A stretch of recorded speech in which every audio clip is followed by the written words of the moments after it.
AITAH for telling my friend to live with her disabled baby. BC, it's what she voted for? I'm using a throwaway account because I didn't want to post this on my main. I, 22F, have a friend I met through work, and we became close because we were both pregnant. I'm currently 38 weeks, and she's about 12 weeks along.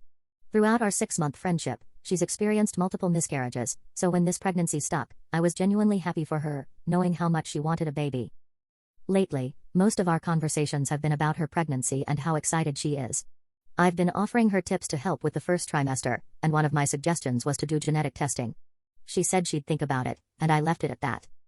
About 2 weeks later, she called me, asking if the results were accurate.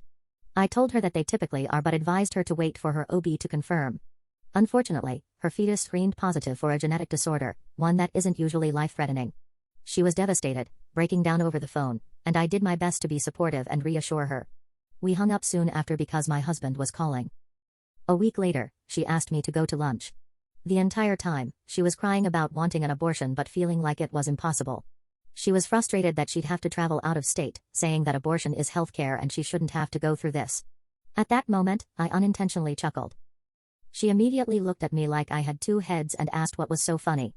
I told her it was ironic to hear her say that, given her strong beliefs. She turned bright red and asked what I meant. I reminded her that she's a Trump supporter and specifically voted for him because of his anti-abortion stance. For context, I'm more of a centrist. I agree with different policies from both parties, but I've always believed that women should have the right to choose. She has always said that babies are a blessing and that terminating a pregnancy is evil. She tried to argue that this situation was different, but I cut her off and told her it wasn't. She never considered what other women might be going through, and now she's in the same position she once judged. I told her that although I do believe in women having the right to choose, she was being a hypocrite, and told her that BC voted to take that decision from women she should keep, love, and raise her possibly disabled child regardless on how hard it may be. She got angry, called me a bitch, and stormed out. Now, I'm getting messages from a bunch of her friends, family, and randoms calling me an asshole for giving her a reality check.